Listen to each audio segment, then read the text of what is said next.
Cek. Bismillahirrahmanirrahim. Assalamualaikum warahmatullahi wabarakatuh.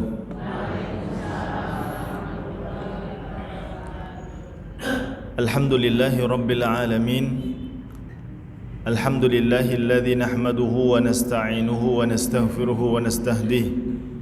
ونعوذ بالله من شرور أنفسنا وسيئات أعمالنا من يهده الله فلا مضل له ومن يضلل فلا هادي له أشهد أن لا إله إلا الله وحده لا شريك له وأشهد أن محمدا عبده ورسوله لا نبي ولا رسول بعده قال الله تعالى في القرآن الكريم أعوذ بالله من الشيطان الرجيم يا أيها الذين آمنوا اتقوا الله حق تقاته ولا تموتن إلا وأنتم مسلمون وقال أيضا يا أيها الذين آمنوا اتقوا الله وقولوا قولا سديدا يصلح لكم أعمالكم ويغفر لكم ذنوبكم ومن يطع الله ورسوله فقد فاز فوزا عظيما وقال النبي صلى الله عليه وسلم من يريد الله به خيرا يفقهه في الدين.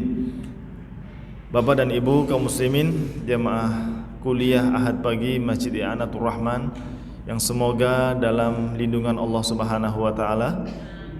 Bersyukur pagi kali ini Allah mempertemukan kita setelah 1 bulan. Kemudian kita pada hari ini insyaallah bersama-sama untuk belajar ayat demi ayat yang ada di dalam Al-Qur'an, dikupas dengan tujuan agar kita semakin dekat kepada Allah, semakin berkah hidup kita, semakin selamat kita kepada tujuan yang kita ingin capai. Bapak dan Ibu yang dirahmati Allah Subhanahu wa taala, tema pada kesempatan kali ini adalah mengangkat surat Al-Ikhlas. Lebih spesifiknya adalah tentang Allahus Samad. Allahus Samad. Pertanyaannya mungkin akan saya sampaikan dulu ya. Apa itu arti As-Samad? Kita kan baca Al-Quran setiap waktu, bahkan membaca surat Al-Ikhlas hampir setiap selesai salat wajib ya. Allahus Samad, apa artinya? Allah tempat memohon, Allah tempat meminta. Oke. Ada lagi Bapak dan Ibu? Kita mendengar Ustadz Abdus Samad, hamba ya. Abdu itu hamba. Abdurrahman, Abdullah, Abdul Malik ya, dan yang lain. Taib. Tadi ada sedikit yang disampaikan oleh ibu-ibu menjawab pertanyaan kami tentang makna As-Samad. Tapi kita juga ingin mengevaluasi apakah benar kita membaca surat Al-Ikhlas itu dan konteks kita dalam kehidupan, bergantungnya kita itu kepada Allah atau juga masih terkadang kepada selainnya ya, atau terkadang masih kepada selainnya. Saya akan mengantarkan mukadimah terlebih dahulu. Ketika ujug-ujug anak kita sakit kejang-kejang, atau tetangga kita atau saudara kita tiba-tiba stroke, penyakit yang mendadak itu terkadang membuat kita kaget ya, jantungan ya. Ibu saya jantungan itu ya, qadarullah ya, sudah diobati. Tapi alhamdulillah kalau minum obat sebagai salah satu upaya akhirnya normal. Ketika kita sakit, biasanya apa yang langsung dijadikan rekomendasi? Minum obat, ke dokter, ke rumah sakit, ke tukang pijat, apalagi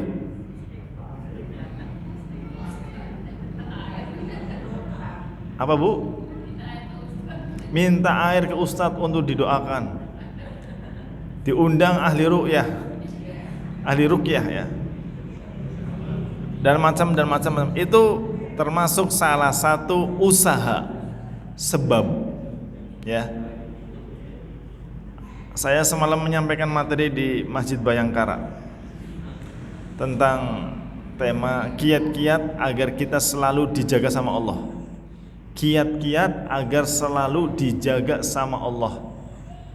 Kalau kita dijaga sama Allah, rumah kita dijaga saat kita umroh, anak kita dijaga saat anak kita kuliah jauh-jauh ya, kita kasih uang setiap bulan, tapi kita nggak tahu di sana bersama siapa, melihat apa, kita kan nggak tahu.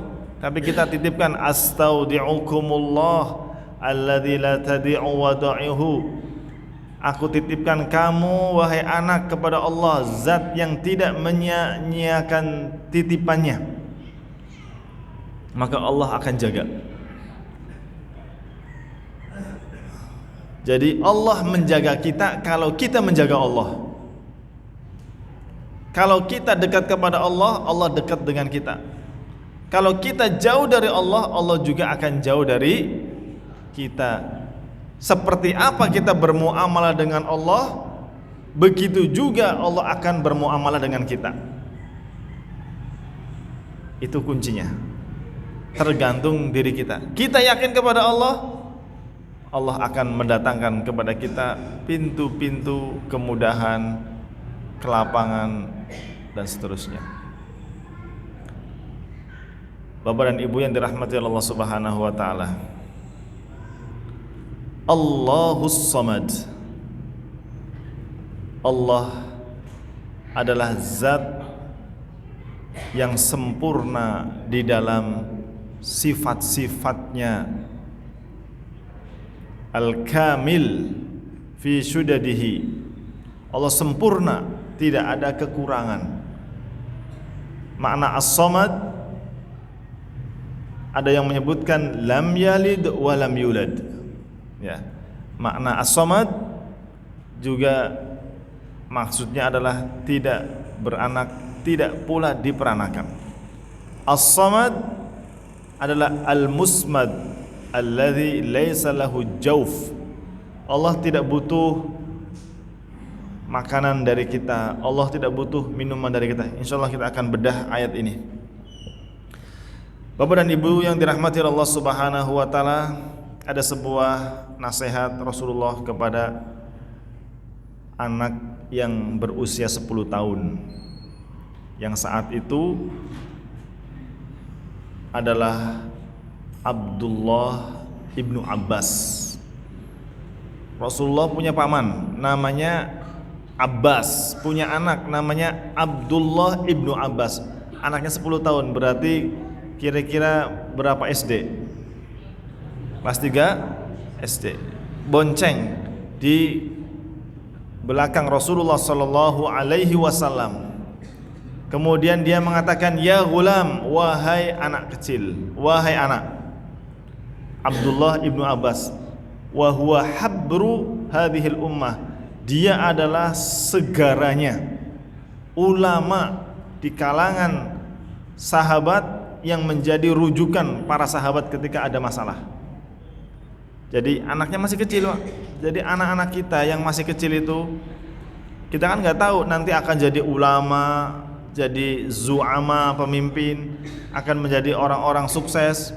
Itu dimulai dari kecil. Kalau kita doa kepada Allah untuk anak kita yang terbaik, maka insya Allah akan dikabulkan.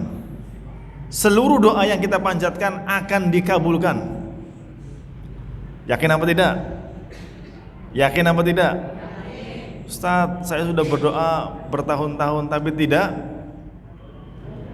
dikabulkan. Kalau memenuhi persyaratan, insya Allah dikabulkan. Syaratnya misalkan kita tidak lalai saat berdoa.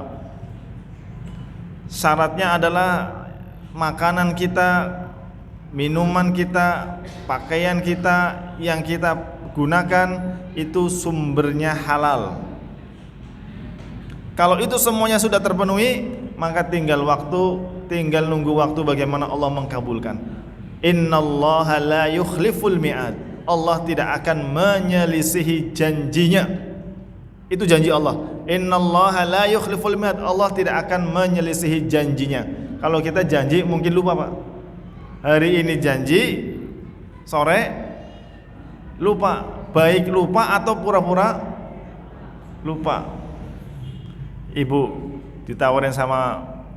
dijanjikan sama bapaknya, insya Allah nanti sore kita belanja, akan kami traktir, akan dibelikan baju, akan dibelikan belanjaan dan seterusnya. Tapi ternyata qadarullah lupa. Marah nggak, Bu? Kalau lupa nggak marah ya. Tapi kalau pura-pura lupa, marah nggak? Marah. Akhirnya nggak disiapkan makan malamnya karena pura-pura lupa. Ibunya juga pura-pura lupa untuk menyiapkan makan malam. Bapak dan Ibu yang dirahmati Allah Subhanahu, innallaha la yukhliful mi'ad. Sesungguhnya Allah Jalla wa Ala tidak menyelisihi janjinya. Tinggal bagaimana kita kemudian yakin atau tidak. Mohon maaf, terkadang kita bolak-balik mengatakan kita beriman kepada hari akhir, kita beriman kepada hari akhir, kita beriman kepada hari akhir. Tapi masalahnya adalah kita tidak menyiapkan secara serius persiapan-persiapan untuk hari akhir. Itu sama saja dengan kita tidak beriman secara komprehensif. Idza sta'anta fasta'in billah. Mohon maaf, kita mundur sedikit. Inni u'allimuka bikalimatin. Rasulullah mengatakan kepada Abdullah ibnu Abbas yang dia didoai, Allahumma faqihu fid din wa 'allimhu ta'wil. Ya Allah, ajarkan Ibnu Abbas ini tentang pemahaman agama dan ajarkan kepadanya tentang tafsir. Maka ulama dari kalangan sahabat adalah diantaranya Abdullah ibnu Abbas yang saat itu didoakan sama Rasulullah, usianya masih kecil, 10 tahun. Rasulullah mengatakan, inni u'allimuka kalimatin. Sesungguhnya aku, wahai anak, akan mengajari kepadamu beberapa kalimat. Ibu dan bapak kalau punya anak kecil, ngajarinya butuh nggak waktu yang lama? Ya, waktunya lama, tapi mohon maaf kalau kita mau ngasih nasihat kepada anak sedikit demi, jangan 1 jam suruh dengarkan kita. Anaknya apa? Bosen, daya tangkapnya ya terbatas, konsentrasinya paling maksimal 5 menit misalkan. Kemudian 55 menit itu sudah nggak konsentrasi. Maka Rasulullah juga mengatakan, inni u'allimuka kalimat. Saya akan pesan kepada kamu, wahai Hulam, wahai Abdullah ibnu Abbas, beberapa perkataan saja. Ini kecerdasannya Rasulullah. Mohon maaf, Rasulullah tidak langsung memberikan instruksi, tapi dipanggil dulu, ya Hulam, wahai anak, kemudian saya akan mengajarimu. Ya, bukan saya perintah ini, perintah itu, perintah ini, perintah itu, bukan. Tapi inni u'allimuka kalimat. Rasulullah memahami psikologi anak, perkembangan anak. Kita juga sebagai orang tua, tentu ya Pak ya, punya anak 5, masing-masing punya plus minus ya. Anak ini kalau diomongin langsung nurut, anak ini kalau diomongin bantah, anak ini kalau diomongin ngamuk, anak ini semuanya kita punya punya rahasianya, punya cara pendekatannya. Nah, kita juga harus paham menyampaikan kepada orang itu juga dengan latar belakangnya agar kalimat yang benar diterima juga dengan baik. Mungkin orang tua maksudnya baik tapi caranya berkontradiksi dengan tabiat anak itu, akhirnya ditolak. Niatnya baik, tapi ternyata disalahpahami oleh anak. Ihfadillah yahfadka, jagalah Allah, niscaya Allah akan menjagamu, ya. Jadi salah satu upaya agar kita senantiasa dijaga Allah, kita menjaga diri dengan cara melaksanakan semua perintah Allah, menepati janji, mencari rizki yang halal, menuntut ilmu, melaksanakan kewajiban syariat, menutup aurat. Itu adalah salah satu atau beberapa jenis tentang ketakwaan. Jadi yang namanya takwa itu diterjemahkan dalam kehidupan sehari-hari kita. Inni u'allimuka kalimatin ihfadillah yahfadka. Beberapa poin yang disampaikan oleh Rasulullah, idza sa'alta fas'alillah. Jika kamu meminta, maka minta dulu kepada Allah, Pak. Jangan minta langsung kepada makhluk. Ini adabnya, Pak. Ini adab yang harus dijaga sebelum kita sibuk dengan sebab-sebab yang lain yang ada di dunia, usaha-usaha yang kita lakukan sendiri. Kita minta dulu kepada Allah, maka insya Allah setelahnya akan dimudahkan. Anak kita sakit, ujuk-ujuk sakit, kita minta sama Allah kesembuhan. Allahumma rabbin nasi adhibil ba'sa ishfi anta syafi la shifa illa shifa'uka shifa'un la yughadiru saqama la ba'sa tahurun. Insyaallah itu doa. Kita minta sama Allah dulu, baru nanti minum obat, baru nanti ke dokter, baru nanti berobat dan seterusnya. Itu adabnya. Wa idza sta'anta fasta'in billah. Kalau kalian meminta pertolongan, minta pertolongan dulu kepada Allah. Inilah yang kemudian harus dibiasakan. Bapak dan Ibu yang dirahmati Allah Subhanahu wa taala, kita akan coba menggali surat Al-Ikhlas, ya, agar kita mantap. Boleh saya bacakan ayat, nanti panjenengan juga mengikuti nggih? Hanya 4 ayat saja. Ini adab ulama ketika belajar tentang Al-Quran. Dibaca kemudian dijelaskan. Kalau Rasulullah maksimal mengajari Quran 10 ayat, Pak, Ibu. Maksimal ayat yang dikupas oleh Rasulullah 10 ayat maksimal. Tidak nambah 10 ayat yang lain kecuali sudah paham, dilaksanakan. Bukan paham saja, tapi dilaksanakan. Maka Umar bin Khattab menghatamkan surat Al-Baqarah selama 8 tahun. 8 tahun. Pertanyaannya, kapan kita selesai surat Al-Fatihah? Pertanyaannya, sudah belum kita membahas surat Al-Fatihah khatam? Tafsir? Sudah, Pak? Sudah, Ustaz. Saya kan aktif ngaji di masjid ini. Oke, kita akan coba kupas. A'udzu billahi minasy syaithanir rajim. 1 2 3.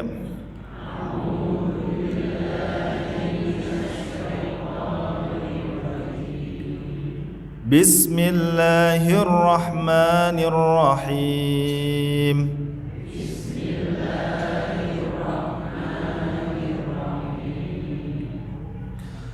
Qul huwallahu ahad.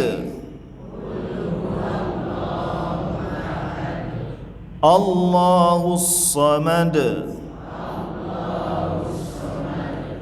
Lam yalid wa lam yulad. Wa lam yakul lahu kufuwan ahad.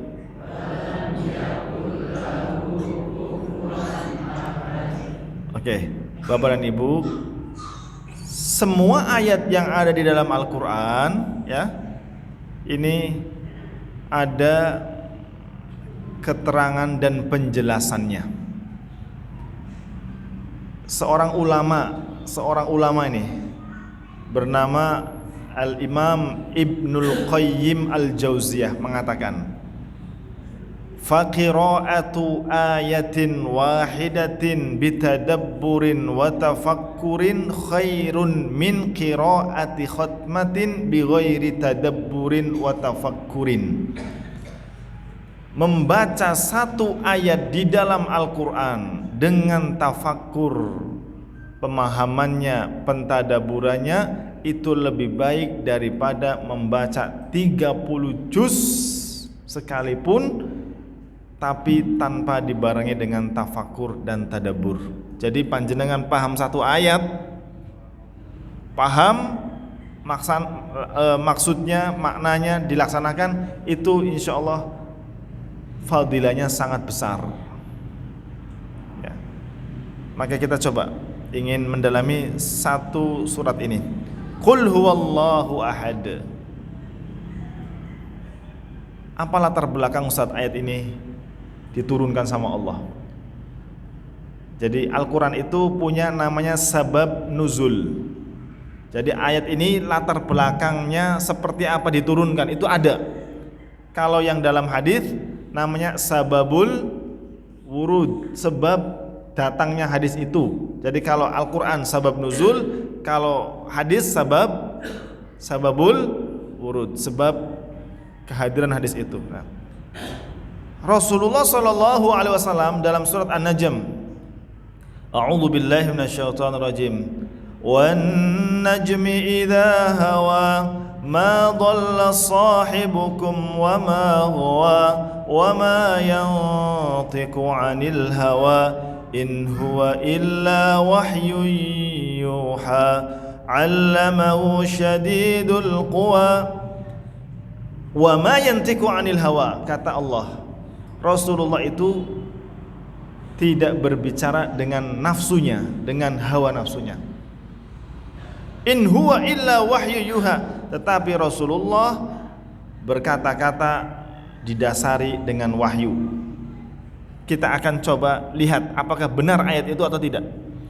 Suatu ketika orang-orang musyrik yang tidak beriman kepada Allah, di dalamnya adalah orang Yahudi dan orang Nasrani, mereka ingin bertanya kepada Rasulullah tentang apa? Tentang profilnya Allah. Siapa Allah? Mereka penasaran. Mereka ingin tahu karena mereka memiliki Tuhan. Ya, ada yang Tuhannya bentuknya apa, Pak? Bentuknya kerbau, ya. Mereka orang-orang Yahudi. Ada yang Nasrani berakidah ataupun berkeyakinan memiliki Tuhan yang lebih dari satu. Ada Tuhan Bapa, Tuhan Ibu dan anak, ya. Kemudian mereka mengatakan Isa apa? Mohon maaf, Isa itu siapa, Pak? Ibu? Menurut orang Nasrani, Isa itu siapa? Isa ibnu, saya tanya, Isa menurut versinya orang Nasrani, Isa ibnullah. Mereka mengatakan Isa anaknya Allah. Tapi kalau menurut kita Isa ibnu saya ulangi lagi, menurut orang Nasrani Isa ibnu Allah. Mereka mengatakan Isa anaknya Allah. Mereka orang Nasrani mengatakan itu. Siapa ibunya? Maryam. Siapa bapaknya? Menurut orang Nasrani Allah ayahnya. Ya Bu ya. Ini versi akidahnya, keyakinannya orang Nasrani. Allah itu sebagai bapaknya, Maryam itu sebagai ibunya, Isa itu sebagai anaknya. Tapi kalau di kita Isa ibnu Maryam, Isa anaknya Maryam. Dia tidak punya bapak. Sebagaimana Adam tidak punya bapak dan ibu. Maka mudah bagi Allah menciptakan manusia, ya, tanpa ibu, karena Allah juga mampu menciptakan manusia tanpa bapak dan ibu, yaitu Adam. Tapi ini yang tidak bisa diterima oleh logikanya orang-orang Yahudi dan Nasrani. Mereka akhirnya bertanya, penasaran kepada Allah Subhanahu wa taala, sebenarnya Allah itu siapa? Nah, ini kita sebagai orang mukmin jangan sampai, mohon maaf, malah kita meragukan. Jangan sampai kita meragukan. Annal musyrikin sa'alu Rasulullah sallallahu alaihi wasallam an-nasabi rabbil izzah. Mereka bertanya tentang nasabnya. Jadi mereka bertanya tentang nasabnya Allah. Kemudian Allah turunkan surat ini dengan jawaban qul huwallahu ahad. Katakan wahai Muhammad, dialah Allah yang Maha Esa. Jadi Rasulullah berbicara itu setelah ada wahyu turun. Rasulullah berbicara setelah ada wahyu turun. Ya, Rasulullah menjawab kalau ada jawaban yang pasti dalam wahyu. Kalau kita, Pak, dikasih pertanyaan 10, jawabannya, kalau kita dikasih pertanyaan 10, jawabannya berapa? 20, 15. Imam Malik rahimahullahu ta'ala ditanya 40 pertanyaan, jawabannya 4 saja. Dijawabnya hanya 4. 36-nya dia jawab la adri, la adri, la adri. Tidak tahu, tidak tahu, tidak tahu. Jadi mereka itu para ulama termasuk Rasulullah SAW tidak menjawab kecuali setelah adanya wahyu. Kalau kita, mohon maaf, nggak tahu, biar nggak kelihatan bodoh, akhirnya menjawab. Ketika menjawab salah, berarti sesat dan menyesatkan. Berbicara masalah agama itu harus dibebaskan dari kepentingan-kepentingan pribadi. Apalagi, mohon maaf, ini sebentar lagi akan masuk ke pemilu ya, 2024. Nanti khawatir ayat-ayat di dalam Al-Quran itu digunakan sebagai pembenaran kelompoknya dan seterusnya. Jangan sampai, Pak. Ya, ayat itu turunnya bukan untuk kepentingan-kepentingan itu ya. Bapak dan Ibu yang dirahmati Allah Subhanahu wa taala, wa qala ba'duhum bal nuzilat min ajlil yahudi sa'alu. Kalau orang Yahudi pertanyaannya beda. Mereka juga bertanya kepada Muhammad sallallahu alaihi wasallam, tapi pertanyaannya beda dengan orang-orang musyrik. Mereka mengatakan hadallah, ini adalah Allah. Khalaqal khalqa, dia menciptakan makhluknya. Faman khalaqallah, lalu siapa yang menciptakan? Allah. Mereka bertanya, kalau ini semuanya yang menciptakan Allah, lalu siapa yang menciptakan? Allah. Tidak ada yang menciptakan Allah, ya, karena Allah adalah Khaliq, bukan makhluk, ya. Ini pelajaran tentang tauhid, Pak. Ya. Baik. Kita akan lanjut. Allahus Samad. Allah As-Samad. As-Samad di sini adalah alladzi yahtaju ilaihi al-makhluk, yang selalu menjadi tempat kebutuhannya makhluk-makhluk Allah Subhanahu wa taala. Dan Allah adalah kamilun fi syudadih. Allah adalah maha sempurna dalam segala urusan, tidak ada yang kurang sedikit pun dalam kebijakan, sifat dan asmanya Allah Subhanahu wa taala. Maka surat Al-Ikhlas ini mengajarkan kepada kita tentang tauhid. Tauhid. Mohon maaf Bapak dan Ibu, kapan kita khusyuk dalam doa? Kita khusyuk saat doa itu kalau kapan? Kalau seperti apa? Nangis-nangis, merengek-rengek itu kalau apa? Kalau susah ya. Kalau susah kita baru doa, Pak. Kalau lagi senang tetap berdoa. Ya, alhamdulillah. Tapi ada orang yang ketika lagi lapang, ya kan, lagi senang, dia lupa. Kalau kita saat susah berdoa, ya, saat susah kita berdoa. Orang musyrik juga sama, saat susah mereka berdoa. Ya. Tapi doanya kepada siapa? Selain Allah, ya kan? Saya mau tanya Pak, ini pertanyaan yang butuh kejelian. Pertanyaan yang butuh kejelian, tapi jawabannya gampang. Ini pertanyaan tauhid. Ya. Apakah Allah yang menciptakan kita juga Allah yang memberikan kepada mereka rizki? Betul apa salah? Apakah Allah yang kita sembah juga Allah yang menghidupkan dan mematikan mereka? Betul apa enggak? Ya, berarti tauhidnya 100% benar. Ya, karena ada yang keliru. Allahnya beda kan. Allahnya beda. Allahnya kita yang kita sembah juga Allah yang memberikan kepada mereka kehidupan.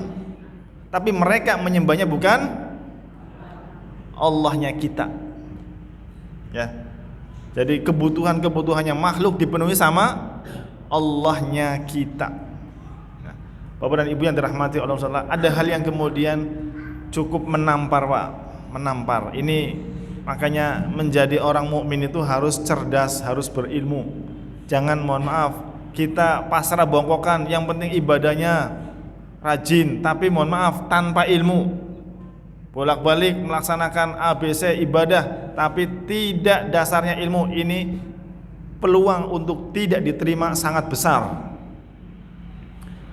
Orang-orang musyrik, ya, orang-orang musyrik yang bertanya kepada Rasulullah tentang ini, mereka sangat cinta kepada Tuhannya. Di Ka'bah itu ada 360 berhala. 360 berhala. Saya tanya, kira-kira, mohon maaf, kira-kira orang musyrik pada zaman dahulu itu paham nggak dengan isi Al-Quran? Saya tanya, paham nggak? Belum ya. Mereka melihat nggak Al-Quran itu diturunkan? Melihat nggak Al-Quran itu diturunkan? Orang musyrik pada zaman dahulu, lihat nggak? Lihat nggak nabinya? Lihat nggak Nabi Muhammad SAW? Lihat ya. Oke. Orang musyrik pada zaman dahulu lihat Nabi, lihat Ka'bah, tahu Al-Quran itu diturunkan, tapi kemudian mohon maaf tidak membuat mereka beriman. Nah, kita perlu gali ini. Orang musyrik pada zaman dahulu memiliki 360 sesembahan di dalam Ka'bah, di dalam Ka'bah. Jadi Ka'bah sebelumnya isinya adalah berhala-berhala disembah. Mereka mengitari Ka'bah. Kalau perempuan itu tawaf dengan telanjang siang hari. Kalau laki-laki tawaf dengan telanjang malam hari. Itu dulu, sebelum kemudian Islam tersebar di Jazirah Arab. Dan mereka itu tidak mau mengucapkan la ilaha illallahu Muhammadur Rasulullah. Mereka anti dengan kata-kata itu. La ilaha illallah artinya apa Bapak dan Ibu? Tidak ada sesembahan selain Allah, itu salah. Penerjemahan itu salah. Tidak ada sesembahan selain Allah itu salah. Yang benar adalah tidak ada sesembahan yang berhak untuk disembah selain Allah. Kalau kita hanya tidak ada sesembahan selain Allah, berarti yang ada di gereja yang disembah itu Allah. Kalau seperti itu, di sini tidak ada la ma'buda bihaqqin illallah, tidak ada yang berhak untuk diibadahi kecuali Allah. Mereka tahu itu, sehingga apa? Mereka tidak mau menyebutkan karena kecintaan mereka kepada 360 berhala. Masa saya harus beribadah kepada Tuhan yang satu dan harus meninggalkan 360 berhala ini? Mereka paham itu. Akhirnya mereka nggak mengucapkan kata-kata itu, paham konsekuensinya. Tapi bisa saja pada zaman sekarang ada orang bolak-balik mengucapkan la ilaha illallah Muhammadur Rasulullah, masih datang ke dukun. Berarti dia nggak paham la ilaha illallah. Dia masih ketika mengatakan kalau saya nggak bekerja di sini, kamu semuanya nggak saya kasih makan, atau kamu tidak dapat makanan.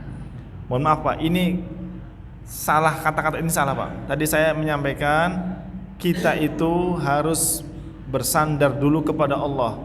Jangan terlalu bersandar kepada sebab. Pekerjaan kita, ya, dokter, rumah sakit, obat-obatan, itu sebab, tidak ada apa-apanya, tidak ada fungsinya kalau Allah tidak menghendaki. Dokter ada sebab, ya. Sekolah ada juga sebab. Misalkan kalau kamu sekolahnya nggak di situ, kamu tidak akan jadi ini. Itu berarti menafikan Allah. Kalau saya nggak bekerja di sini, saya nggak punya rumah ini.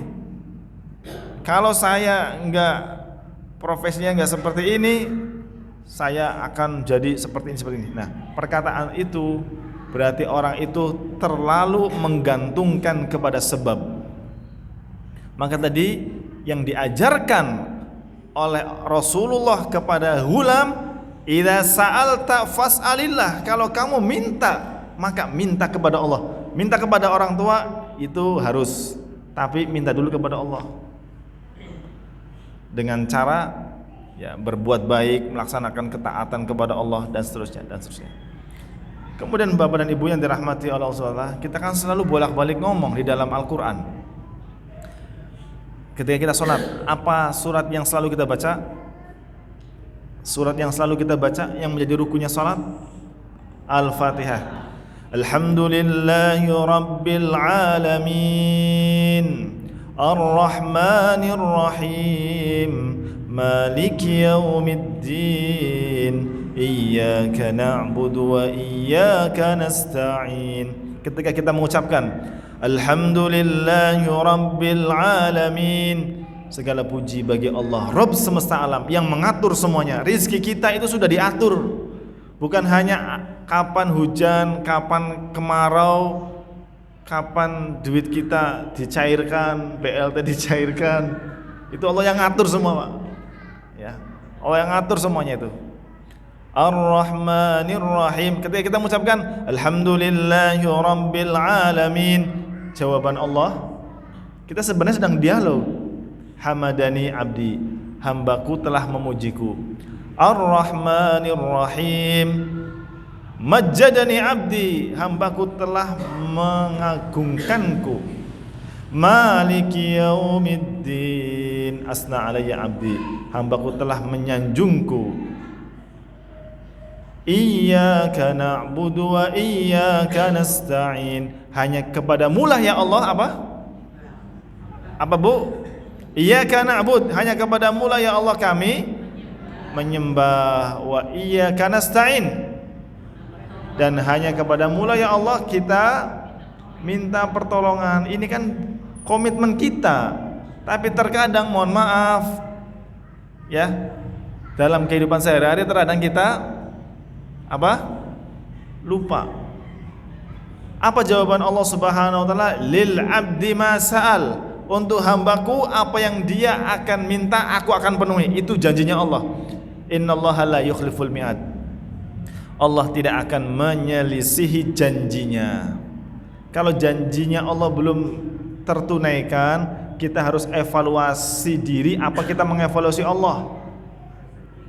Saya mau tanya Bapak dan Ibu, kalau janjinya Allah belum tertunaikan, yang kita evaluasi Allahnya atau kitanya?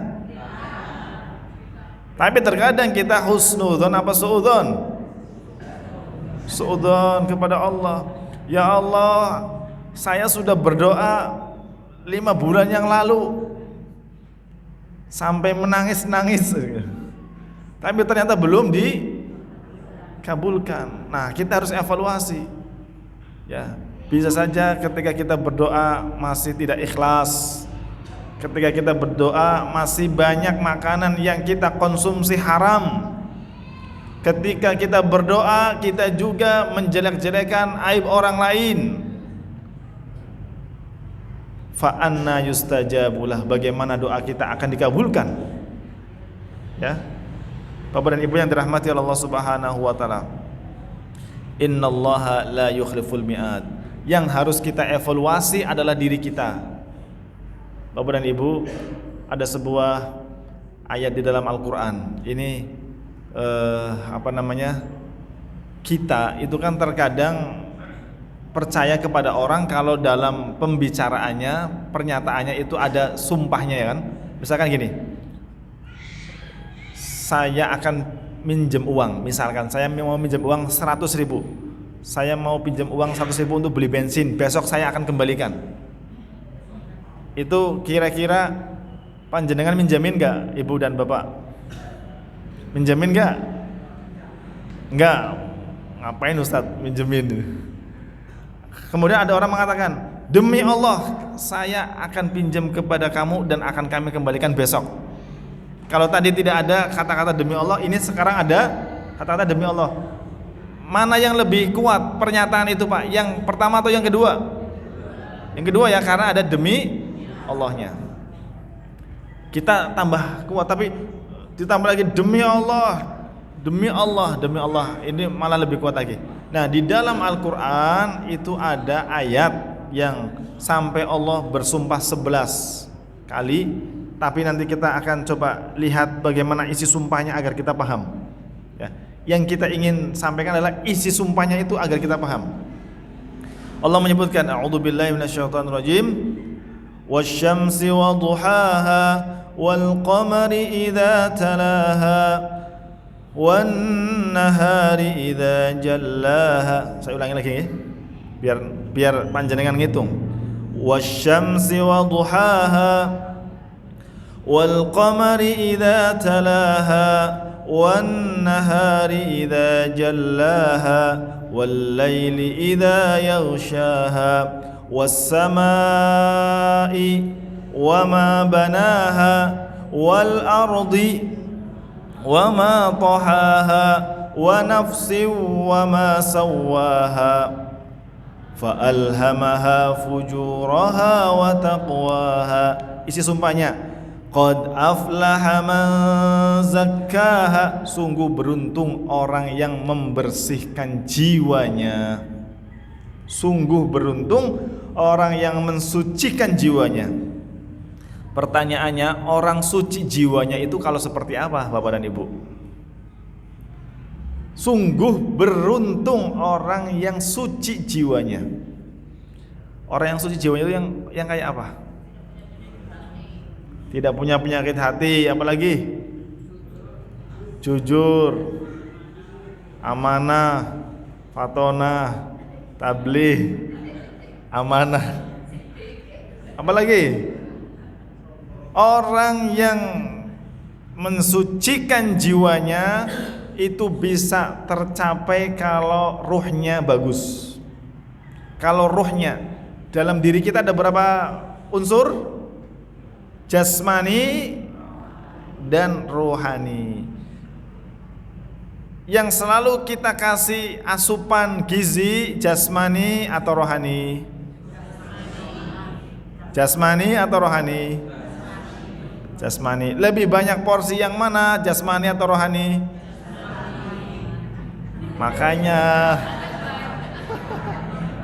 Makanya gemuk-gemuk ya Pak ya.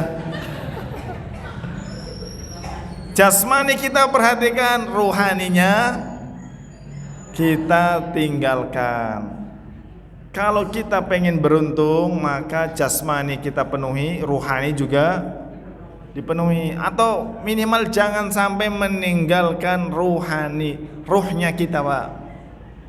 Ruh yang ada dalam diri kita. Saya kemarin belajar dari pemaparan seorang syekh ya, luar biasa. Yang namanya ruh, ya ruh saat ini kan menyatu. Setelah menyatu nanti akan berpisah. Ketika berpisah ruhnya mati apa enggak? Ruhnya mati apa tidak? Tidak. Ruh nanti masuk ke alam barzakh, ya kan? Kemudian setelah terjadi kiamat akan masuk ke proses dan tahapan berikutnya sampai nanti menempati surga ataupun. Berarti ruh itu nanti akan, kalau bahasa Syekh tadi, agak kekal. Kekal. Kullama nadijat juluduhum. Ada sebuah ayat, kullama nadijat juluduhum badalnahum juludan ghairaha liyadzuqul adzab. Sampai ketika, mohon maaf, orang itu dimasukkan ke dalam neraka hancur, ya kan? Gosong, mateng. Kemudian Allah ganti dengan yang baru. Berarti terus menerus akan hidup. Khalidina fiha abada. Kalau orang kafir masuk ke dalam apa? Neraka selama-lamanya. Orang mukmin, ya, orang mukmin itu tingkatannya beda-beda, Bu, ya.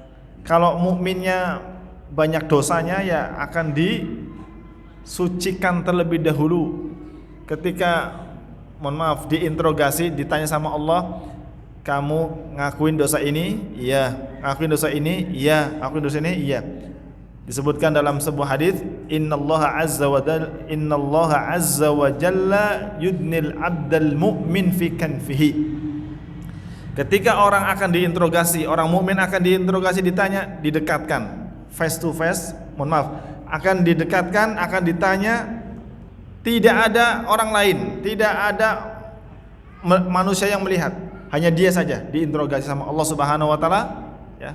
Kemudian ditanya, ata'rifu dzamba kadza, ngakuin enggak dosa yang ini yang dulu kamu lakukan? Dijawab, iya. Ata'rifu dzamba kadza, kamu ngakuin enggak dosa yang ini? Iya. Ata'rifu dzamba kadza, ngakuin enggak dosa yang ini? Iya. Semuanya dijawab iya, tidak ada yang tidak dijawab tidak. Itu bukan, itu orang lain, ya. Karena yang saat itu akan menjadi saksi apa? Anggota tubuh kita, ininya di apa? Digembok, ya. Yang akan menjawab adalah anggota tubuh kita. Hatta dhanna annahu qad halak, sehingga orang mukmin tadi, ini orang mukmin, Pak. Kita berbicara orang mukmin. Sehingga orang mukmin tadi mengatakan sampai dia yakin pasti binasa. Tiba-tiba keputusan Allah berubah. Wa ana aghfirukal yaum, pada hari ini aku ampuni dosa-dosanya kamu semuanya. Enak enggak? Enak. Jadi ini orang mukmin jujur, kemudian mendapatkan pengampunan dari Allah karena keimanannya. Wa ana aghfirukal yaum, hari ini aku ampuni. Sehingga yang tadinya bisa saja masuk neraka tidak jadi masuk neraka. Yang tadinya di dalam neraka dikeluarkan dari neraka. Ini nanti ada proses yang namanya syafaat. Ada syafaatul udma, ada syafaat-syafaat yang lain juga, ya. Bapak dan Ibu yang dirahmati Allah Subhanahu wa taala, jadi hati kita, jiwa kita bersih kalau ruhnya kita bersih. Ruhnya kita bersih itu dibangun dengan iman kepada Allah, yakin kepada Allah, tidak menyekutukan Allah, maka insya Allah hidup kita selalu mudah dan selalu mencerahkan. Allahus Samad, Allah tempat kita mengadu, Allah tempat kita memohon, Allah tempat kita meminta. Maka jangan sampai kita melupakan Allah padahal kita hidup di dunia ini, ya. Tidak ada manusia yang hidup di dunia ini bisa bertahan tanpa Allah. Tanpa Allah enggak ada yang bisa. Semuanya kita bersandar kepada Allah Subhanahu wa taala. Maka kita berdoa kepada Allah, ya Hayyu ya Qayyum bi rahmatika astaghits aslih li sya'ni kullah wa la takilni ila nafsi tarfata ain. Ini doa-doa yang kita panjatkan di waktu pagi kita. Demikian dari kami, insyaallah kita akan lanjutkan di pertemuan yang akan datang. Sebelum saya akhiri, barangkali ada yang mau bertanya? Cukup? Oke, cukup. Dan kita akhiri dengan doa, ya. Bismillahirrahmanirrahim.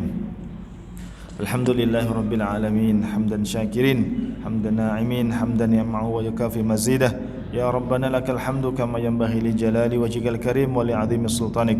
Allahumma aslih lana dinana alladhi huwa ismatu amrina, wa aslih lana dunyana allati fiha ma'ashuna, wa aslih lana akhiratana allati ilaiha ma'aduna, waj'alil hayata ziyadatan lana fi kulli khair, waj'alil mauta rahatan lana min kulli syarr. Allahumma la tada' lana dhanban illa ghafartah wa la hamman illa farajtah ولا دينا إلا قضيته ولا حاجة من حوائج الدنيا والآخرة إلا قضيتها يا أرحم الراحمين ربنا آتنا في الدنيا حسنة وفي الآخرة حسنة وقنا عذاب النار وقنا عذاب النار وقنا عذاب النار وصلى الله على نبينا محمد وعلى آله وصحبه أجمعين ثم السلام عليكم ورحمة الله وبركاته. Baik, terima kasih Pak Ustaz. Demikian kajian pada pagi hari ini. Semoga dalam acara ini kita mendapatkan ilmu yang bermanfaat. Saya selaku MC pamit undur diri.